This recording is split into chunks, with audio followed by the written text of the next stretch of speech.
शुभ नवव्या. I high. Part I 18. So part 17 मध्ये बघितलं होतं आपण.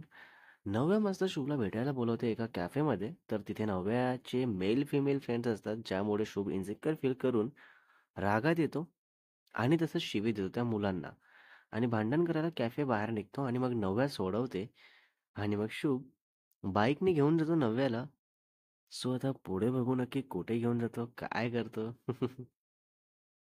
नव्याला घेऊन जातो कॉलेजच्या बाजूला पार्क असतो तिथे आणि मग एका ठिकाणी बसतात दोघेही जाऊन आणि मग नव्याला बोलतो की मला खूप त्रास होतो आणि खूप इन्सिक्युअर फील होतं जेव्हा केव्हा तुला कोणाशी बोलताना बघतो किंवा कोणाला तुझ्याशी बोलताना बघतो. तर यामुळे मला राग आला, तर मला शांत राहवत नाही आणि तेच आज झालं. तर मी काय करू ज्याने हे सर्व नाही होणार? तर नव्या बोलते की हे बघ शुभ, त्या मुलांना मी जवळपास 2 वर्षांपासून ओळखते आणि त्यांना माहिती आहे की मी किती स्ट्रिक्ट आहे. तर ते माझ्याबद्दल तसा विचार करून करूच शकत नाही. तर यावर लगेच शुभ बोलतो की इतकं साधं समजू नको कोणालाही. आणि एवढंच असतं तर तो मला भरवत असताना तो जे बोलला ते तो बोलला नसता. कळलं तुला नव्या? नव्या बोलते की अरे जोकिंग वे मध्ये बोलला ना. आता मला सांग, फ्रेंड्समध्ये इतकं तर चालतं ना शुभ. आणि जरी त्यांना किंवा मी किंवा माझ्या फिमेल फ्रेंड्सने सांगितलं नसेल तरी आपलं इतकं वागणं, बोलणं, भेटणं बघून त्यांना कळलं असेलच की आपण रिलेशनमध्ये आहे. आणि म्हणूनच ते असं बोलले. पण मला खरंच नव्हतं वाटलं की तुला इतकं राग येईल. आणि नालायक इतकं घाण शिवी दिलं तू. लाज वाटते का तुला? सगळ्या फ्रेंड्स होत्या माझ्या. आता काय बोलतील ते मला? तर शुभ बोलतो की हे सर्व नॉर्मल आहे, एवढं काही नाही त्यात. शांत बस तू. आणि परत असं काही झालं तर मला सहन होत नाही, मी आधीच सांगत आहे तुला. हे ऐकून नव्या बोलते की अच्छा मग मीच देते कानाखाली तुला. आणि तू इतका रागात जातो मारायला कोणालाही. तू एकटा होता शुभ आणि त्यांचा ग्रुप होता. अशी कशी भीती नाही वाटत तुला? याआधी तुझं हेच काम होतं का, जे असंच मूर्ख मुलांसारखं फिरायचं, राहायचं आणि भांडण करायचं? हेच होतं का सांग ना? आणि जर नव्हतं तर इतकी हिंमत येतेच कशी तुझ्यामध्ये? जे लगेच शिवी काय देऊन देतो, मारायला लगेच अंगावर काय जातो. एक दिवस तुला मीच देणार आहे कानाखाली, तेही भर रस्त्यात. मग बोलू नको मला अशी कशी मारली म्हणून. शुभ हे ऐकताच लगेच नव्याचा हात आपल्या हातात घेत बोलतो की इतक्या क्यूट क्यूट बेबीसारख्या हाताने मार खायचंच आहे मला. पण फक्त घरी असताना किंवा आपण दोघेच असताना मार. म्हणजे असं 4 लोकांमध्ये नको मारू. लाईक थोडी तरी लाज ठेव ग माझी, प्लीज. तर नव्या बोलते की मी पण तेच सांगते तुला की असं लोकांमध्ये मार खायचा नसेल तर नीट राहत जा. इनसिक्युअर फील होत आहे म्हणून लगेच मारायला जाऊ नको कोणाला. आणि तुझ्या घरच्यांशी बोलणं झालं माझं एकदा, तर त्याच दिवशी तुझी ही बाहेर करतो ना दादागिरी, ती सांगते की नाही बघ तू. तर शुभ बोलतोय नको हा बेबी, असं घरी वगैरे नाही सांगायचं. घरी चांगल्या गोष्टी सांगायच्या असतात, अशा वाईट नाही ग. हो का ग? नव्या बोलते की चांगली कुठली गोष्ट आहेच नाही सांगण्यासारखी, म्हणून वाईट सांगतो मी. आणि बाय द वे आज कॉलेज जायचं आहे की नाही, की इथेच बसायचं आहे आज असंच? तर शुभ बोलतो की हो जाऊ चल. ओ शिट, तुला त्या कॅफे जवळ सोडावं लागेल, तिथेच तुझी गाडी आहे ना? तर नव्या बोलतो की इतक्या लांब जाऊन परत येण्यापेक्षा एक काम करू, मला कॉलेज सोडून दे, मग कॉलेज झालं की घ्यायला ये. मग तसंच घरी जाताना गाडीजवळ सोडून दे. आता दोघांचा पण वेळ वाचेल ना.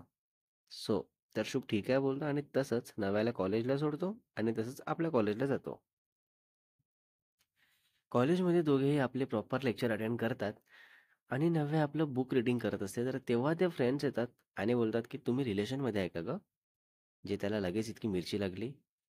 तर नव्या यावर हो बोलते आणि सांगते की गाईज प्लीज नंतर बोलू आपण यावर.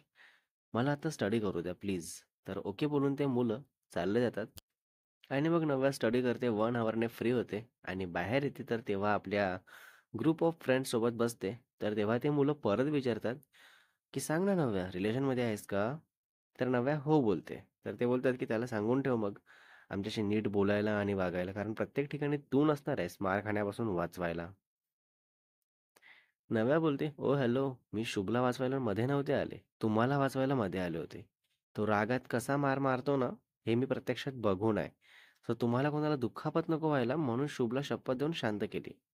तुमचा ग्रुप होता मान्य आहे, पण तो एकालाच मार मारला असता, ज्यामुळे बाकी कोणीही तिथे थांबले सुद्धा नसते. तर ते मुलं बोलतात की त्याची इतकी स्तुती करू नको. 4 खाल्ले असते, पण एक तरी चांगलंच मारलो असतो आम्ही. अच्छा हो का? बाय द वे बरं झालं भांडण नाही झालं. तर नव्या बोलते की जाऊ दे. ते सर्व तर असंच बोलणं चालू असताना शुभचा कॉल येतो. तर नव्या बघते आणि रिसीव्ह करते. तर शुभ बोलतो की बेबी तुला किती वेळ आहे? आय मीन झालं असेल लेक्चर तर येऊ का घ्यायला? बिकॉज नंतर मला बाहेर जायचं आहे. सो मी लवकर जाणार आहे घरी. तर नव्या बोलते की हां झाले आहे. तू मला गेटजवळ थांबते मी. तर ते मुलं बोलतात की जा जा लवकर बाहेर जा नाहीतर त्याला राग येईल. तर हा आवाज ऐकून शुभ लगेच विचारतो की काय झालं ग? कोण होता ग तो? काय बोलताय नक्की? तर नव्या सांगते की अरे मस्करी करत होता तो सोड त्याला. आणि मग शुभ तसंच कॉल कट करून नव्याला घ्यायला येतो आणि गाडी आत कॉलेजमध्ये घेऊन येतो. जसं की त्याच कॉलेजचा स्टुडंट आहे. तर आत येताच नव्याचे फ्रेंड्स बघून घेतात आणि त्यात ते मुलं पण त्यांच्यासोबत भांडण झालं. ते मुलं पण बघून घेतात. Oh my God! आता काय होईल? हं, हं. नव्या जवळ येते शुभच्या तर तसंच नव्याला अगदी रागात बोलतो की यानंतर तू परत यांच्या जवळपास जरी दिसली ना तर मी तुझ्याशी कधीच बोलणार नाही. एकदा सांगितलेलं तुला कळत नाही ना की मला नाही आवडत हे असलं काहीतरी. तुझं एकच चालू आहे की फ्रेंड्स फ्रेंड्स फ्रेंड्स. तर ठीक आहे यानंतर तुझ्या फ्रेंड्सलाच बोलत जा. बाकी मला बोलायचं नाही. कळलं? तर नव्याला पण खूप हर्ट होतं आणि तसंच रागारागात पायी जायला निघते तर शुभ थांब बस बोलतो गाडीवर पण नव्या ऐकत नसते आणि मग नव्या तसंच मेन गेट बाहेर गेल्यानंतर ऑटोचं वेट करत असते तर काही वेळात ऑटो येतो आणि नव्या बसून चालली जाते आणि रडत असते आणि मग शुभ पण चालला जातो घरी असाच. नव्या कॅफेजवळ उतरून आपली गाडी घेऊन घरी जाते आणि शुभ पण घरी जातो आणि तसंच फ्रेश होऊन चेंज करून आपल्या रूममध्ये जाऊन झोपतो आणि नव्या पण घरी जाऊन चेंज करून झोपी जाते. आणि मग दोघेही उठतात इव्हनिंगला आणि सर्वात आधी एकमेकांचे मेसेजेस, कॉल्स चेक करतात. तर कोणाचाच कोणालाही काही मेसेज कॉल नसतो. तर तसंच फोन ठेवून देतात आणि जाऊन फ्रेश होतात. आणि मग हॉलमध्ये बसतात तर शुभला येतो केव्हांशचा कॉल. तर केव्हांश विचारत असतो की काय झालं तुला? नव्यासोबत भांडण करून आला का तू घरी? आणि रस्त्यात मध्येच सोडून पण दिला. हे असं असतं का प्रेम? काय चाललंय काय तुझं नक्की? तर शुभ बोलतो की तू आपलं बघ. माझ्या रिलेशनची काळजी घ्यायची गरज नाहीये. ज्या गोष्टी मला नाही आवडत त्याबद्दल मी काहीच ॲडजस्ट करून घेणार नाही आहे. कळलं तुला? केव्हांश. केव्हांश बोलतो, "अरे पण तू काय मूर्ख आहेस का? तुला कोण ॲडजस्ट कर बोलले? जे काही बोलला तिला तेच चांगल्या भाषेत आणि एकांतात बोलून बसवून बोलला असता तर ती किती छान समजून घेऊन ऐकली असती. पण नाही, आम्ही इतके मूर्ख आहे की आम्हाला रागात काहीच कळत नाही आणि दुसरं काही दिसत पण नाही. आत्ताच्या आता तिला कॉल कर आणि सॉरी बोलून माफी माग." तर हे सर्व ऐकून शुभ बोलतो की नाही करणार मी असं काही आणि परत तिची बाजू घेऊन बोलायला मला कॉल करू नको तू. तर केव्हाच बोलतो की खूप जास्त मस्ती आली आहे ना तुला? थांब काढतो तुझी ही मस्ती लवकरच. आणि मग कॉल कट. तर काही वेळाने नव्याला कॉल करतो केव्हांश आणि शुभच्या वतीने सॉरी बोलून समजूत काढत असतो. तर नव्या पण बोलते की मला सॉरी नको आहे, पण सर्वांसमोर जे इन्सल्टिंग वागला बोलला तो, ते खूप हर्ट झालं मला आणि यासाठी मी तिला माफ करणार नाहीये. आणि स्वतःहून त्याच्याशी एक शब्द पण बोलणार नाही. आणि मग नव्या विचारते केव्हांशला की तुला कसं काय कळलं एवढं डीप आमच्या भांडणाबद्दल? तर केव्हांश सांगतो की रिशू बोलली मला. तिचा कॉल येऊन गेला मला आता, तर तिचा कॉल होताच मी आधी शुभला कॉल केला आणि आता तुला. तर त्याचं पण हेच चाललंय की मला न पटणारी गोष्ट मी खपवून घेणार नाहीये. आणि तोही असंच न बोलता राहायचं डिसाईड केलंय. तर तुझं पण तेच दिसत आहे. पण चूक त्याची आहे मान्य आहे मला, पण तो ऐकूनच घेत नाहीये. तर नव्या बोलते की जाऊ दे सोड मग. ज्यांचं प्रेम असतं ते असं कधीच मध्येच सोडून जात नाही. सो त्याचं नसेल एवढं प्रेम वगैरे म्हणून त्याला काही वाटत नसेल. त्याच्या स्वतःच्या इगो पुढे. तर ठीक आहे. मला पण काही बोलायचं नाही आहे ह्यावर. तर केव्हाच ठीक आहे बोलतो आणि मग कॉल कट करतो. Oh my God! काय होणार आता दोघांच्या रिलेशनचं हां? आणि मग शुभ फ्रेश होतो आणि इव्हनिंगला 7 वाजता बाहेर जातो असंच फिरायला फ्रेंड्ससोबत आणि तेव्हा केव्हांशसोबत नसतो. आणि नव्या पण मूड ऑफ असते म्हणून गार्डनमध्ये जाऊन बसते एकटीच. तर सर्व लहान मुलं असंच खेळत असतात तर त्यांनाच बघत असते आणि सतत शुभच्या आठवणीत असते. आणि शुभला पण कंटिन्यू नव्याचे विचार डोक्यात येतच असतात. आणि मग दोघेही फोन चेक करत जातात आणि इकडे-तिकडे लक्ष देत जातात. असंच करून रात्री 8 वाजता दोघेही घरी जातात. आणि मग नव्याला बघताच नव्याच्या घरचे बोलतात, की "ये बाळा, जेवायला बस." तर नव्या सांगते, की "नाही गं, माझा मूड नाहीये." तर मी नंतर बघते. देन नव्याची आजी विचारतात, की "काय झालं मूडला? तू कॉलेजमधून आल्यापासून माझ्याशी बोलली नाही, जवळ बसली नाही. का गं, काय झालं? जुनी गोष्ट आठवली का कुठली?" तर नव्या इन्स्टंट रिॲक्ट होत बोलते, की "अजिबात नाही. 1% पण त्यातलं काही आठवलं नाही." मीन्स अबाउट नव्याज एक्स. यानंतर नव्या बोलते, की "मी जेवते नंतर." आणि तसंच रूममध्ये चालले जाते आणि बेडवर पडताच खूप रडायला लागते बिकॉज शुभची आठवण येत असते खूप. सो म्हणून आणि मग तसंच शुभ आपल्या फ्रेंड्ससोबत असतो, तर ते स्मोक करत असतात. तर शुभला पण बोलतात, की "घे ना, कर एक." एकटेपणा निघून जातो, सो कर. घे तू पण एक. तर शुभ घेतो आणि तसंच हातात पकडून असतो सिगारेट. तर तेवढ्यात तिथे केवांश येतो आणि शुभला बघताच त्याच्या हातात सिगारेट बघून ते आधी फेकून देत बोलतो, की "मूर्ख आहेस का? कोण बोललं तुला हे घ्यायला? सांगू का नव्याला लगेच कॉल करून?"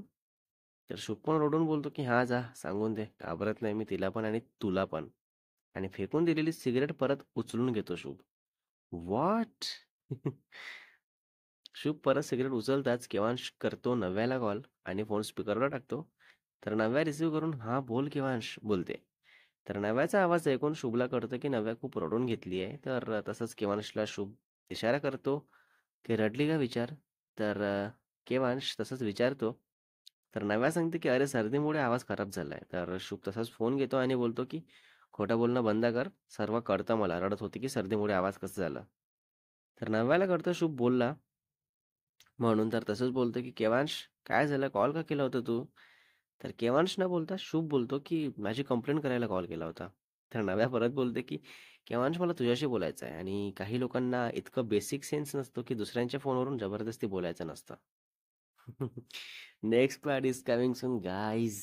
आता कुठे जाणार ही? पार्ट 19 मध्ये बघू आता ह्यावर शुभ काय बोलतो, कसा रिॲक्ट करतो आणि दोघांमधील भांडण मिटणार की वाढत जाणार?